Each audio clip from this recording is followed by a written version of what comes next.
Vous écoutez Kadash, la méditation quotidienne de la parole de Dieu pour un peuple mis à part.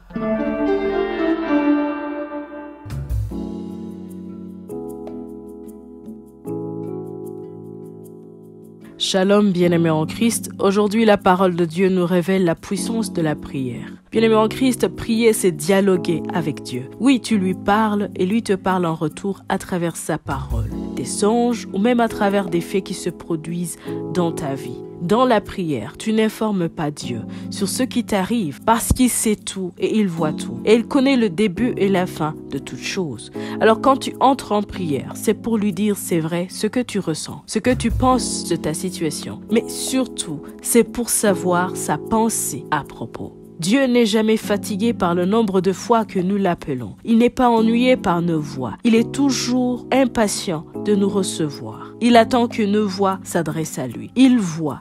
Et il n'intervient pas tout de suite parce qu'il attend que tu viennes lui présenter le cas et lui demander conseil. Matthieu 26, le verset 41 nous dit « Veillez et priez afin que vous ne tombiez pas dans la tentation. L'esprit est bien disposé, mais la chair est faible. » Quand Jésus disait cela à ses disciples, il les avait retrouvés endormis au moment où ils devraient se lever pour prier. Jésus priait de son côté. « Mon Père, s'il est possible que cette coupe s'éloigne de moi. » Dieu savait qu'un moment pareil allait arriver. Même Jésus le savait. Mais parce qu'il était dans la nature humaine, il avait besoin d'une autre force supérieure à la sienne déjà épuisée par ce qu'il traversait.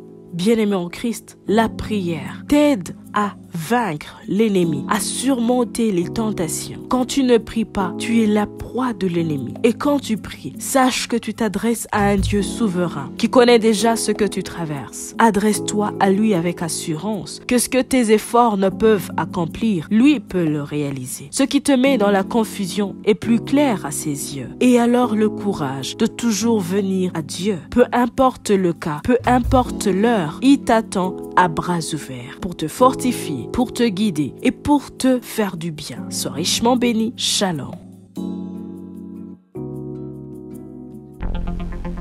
Vous écoutiez Kadash, présenté par Marie-Claire.